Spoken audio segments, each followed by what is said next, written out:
My first guest is helping people learn to operate in the shameless boldness they need to live their dreams.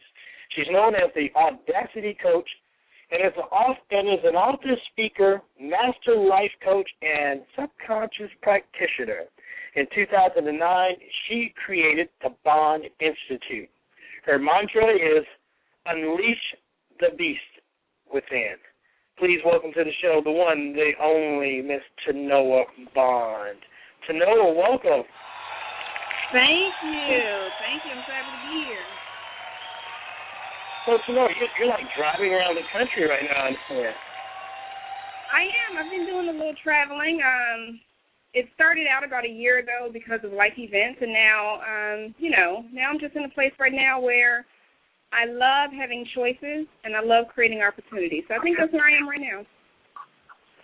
Well, hey, we're just happy to have you on the show and hanging out with us. So thanks so much for hanging out with us. I know we've been trying to get you on for a while, but guess what? We got you now. Yes, you have me in your sights, and you taught me so good. I'm so happy to be here. And I love the title of your book, How to Survive the Next 365, because when we look at the word survive, so many people are doing it by hour, but if you actually create a plan and set a plan about what you're going to do, create your mission as to how you're going to live, how you're going to live a resolute life, not a resolute moment, then that's when life really happens for you. So I love that. I love it. Wow, I couldn't have said that any better. I got to take you on tour with me this year. Hey, I charge you a lot. I know, right?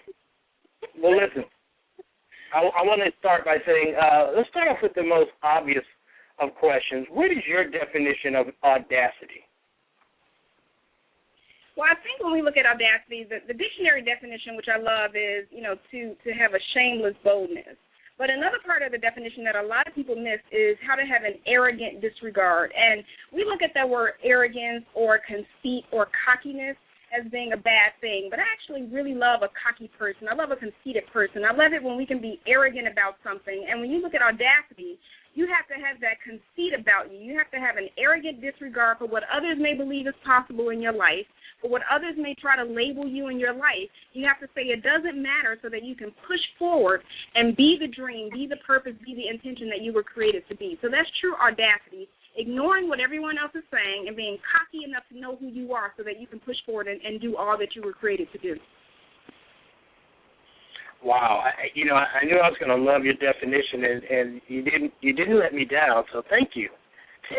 You're welcome. I am pleased.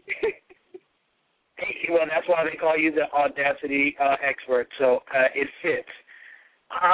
What course led you to becoming, a beacon of light for so many in helping them learn how to achieve their dreams?